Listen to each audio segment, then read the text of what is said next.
possibly the worst episode ever. Hello and welcome again to the Bunny Per... Oh, I thought you were done and you were just gonna live stream all day for the rest of your life and never make another review.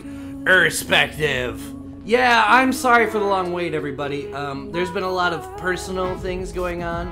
Well, last we met, I was reviewing a little Stephen King movie called Dreamcatcher. Without talking too much about what specifically I'm going to do this month, this week's episode kicks off Sequel Month. A month dedicated to do-overs, revisits, and new installments.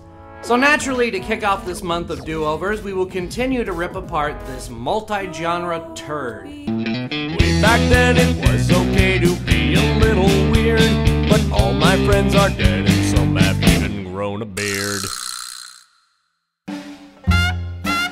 Look, I can explain how this movie ends pretty simply. Possess Jonesy and Shrink defeat the monster with the help of Duddits, the alien. That's it. That's the short version of what happens. But of course, to connect points A to B, there's a long line of shit you have to get through. Let me put possession genre down. You know, if I keep track of all the genres from here on out, it's really not gonna get any better. I'm not going linear for the rest of this shit. That's why I told you the ending of the movie. I just want to talk about the last few things that happened in this movie that really irritate me. Before we talk about how ridiculous this possessed Jonesy character is, let's talk about this sound. What the fuck? Like, I have been thinking about this thing for as long as possible, and there's just no explanation of why it's in this movie. Like, can everyone hear that? Who thought it was a good idea to throw in a little spaceman sound? What the fuck? Is it so we don't forget he's possessed right now? How could we forget when he mentions it every fucking 3 seconds? You're not Jonesy. This noise happens a couple of times, and over the time I just throw my hands up and ask why. The more I think of it, the more I bleed out of my nose. What the fuck? Now for evil Jonesy. What was that, Mr. Jones? What did we just pass on the road there? Look, I don't know if the actor is British or if he thought he could pull a British accent, but it is really not working. Yes, I am Mr. Jones. Or is it Jonesy? I don't get this direction at all, and it never once becomes so comical it's creepy like the Joker. Poop on your face! Let's be friends. He fails to be frightening and instead comes a farce. I'm borrowing you. We're going to take a little journey. I understand that Stephen King often juxtaposes jokes and horror, making a dirty joke into a bizarre reality. I've already found something useful in yours. But here, it's just not funny and it's just not creepy. Ever! It's just stupid. The entire subplot of the movie with the Shrink getting caught by the military is stupid.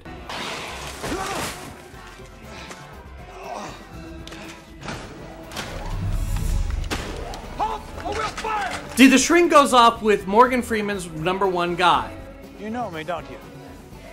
I don't remember when we met, but you know me. This guy was at Morgan Freeman's side, barely questioning him, and even empathizing with him when he shot a guy's hand off.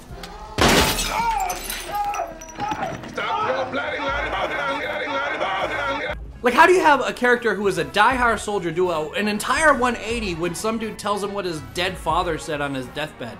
Times we have to kill, but a real job is to save lives.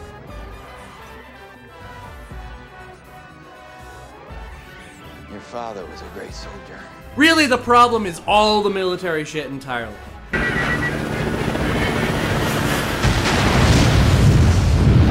I get it. Morgan Freeman was set loose and he went way too far, and they show us that. I'll have everything shut down in an hour. If that's soon enough. That would be fine. Why don't they show us him getting stripped of his medals and stuff earlier? It would make every action after that actually make him look crazier and crazier. I thought Stephen King knew how to write for crazy people. So let's think about it for a second. If from the beginning he was a stark raving mad and his right-hand man was trying to, you know, get rid of him, his betrayal would make sense! Seriously, he's known the guy forever. They're best friends. It should take more than some suicidal Shrink to sway his confidence. The amount of information he gives is not enough to break a bond like that. So whatever, the shrink finds his dad's last words, and that is enough for him to do this to Morgan Freeman? I don't know. A guy this emotionless and military might demand more proof, huh? Look at those eyebrows! Someone approved this! Seriously, this movie has so much in it that the sheer amount of content is the movie's ultimate flaw.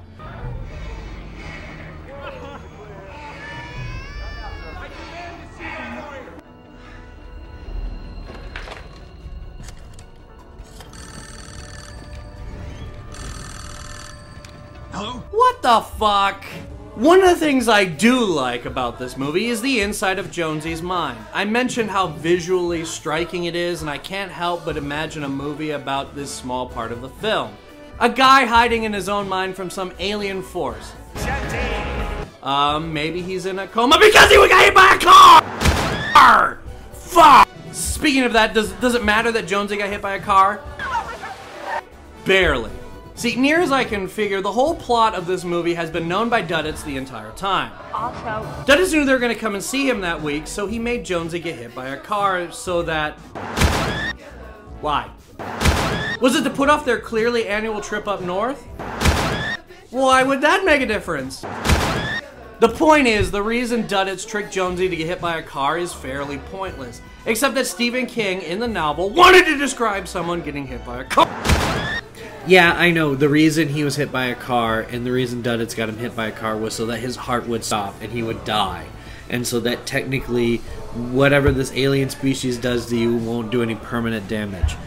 I don't know why your heart stopping temporarily and you being technically dead for a little while lets you do this. But apparently you become basically a Ghostbusters toy. You don't survive from that. So it's really improbable. It happens more than once.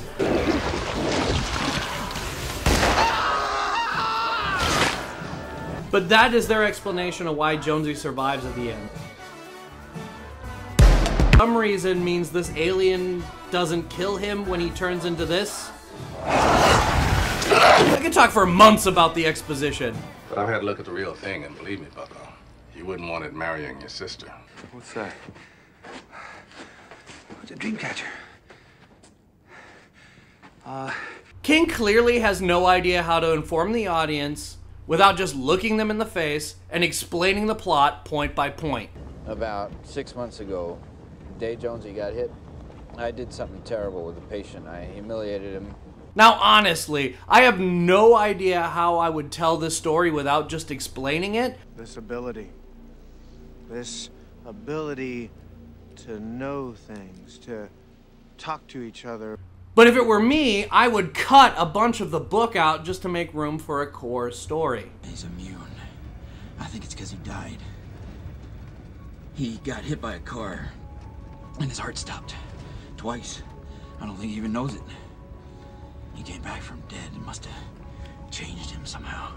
So this is a little thing, but really, it pisses me off.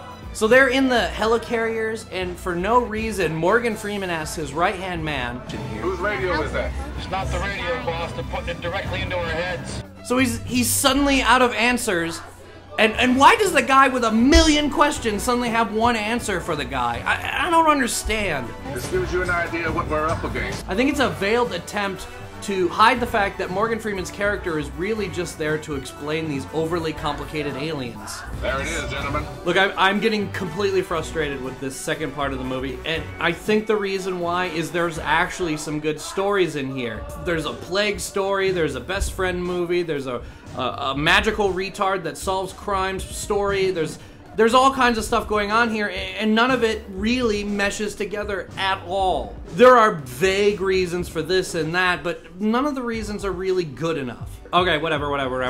Look, I could go on, I'm not going to. Really is 4 movies mixed together. The only way to make that work is to have a movie take a really long time, and this movie's already 2 hours. Or if it's literally 4 separate stories connected like 4 rooms. Did they misbehave? Anyway, this is the first time we've talked about something twice, and I'm very excited about the rest of sequel month. So come back soon. Woo!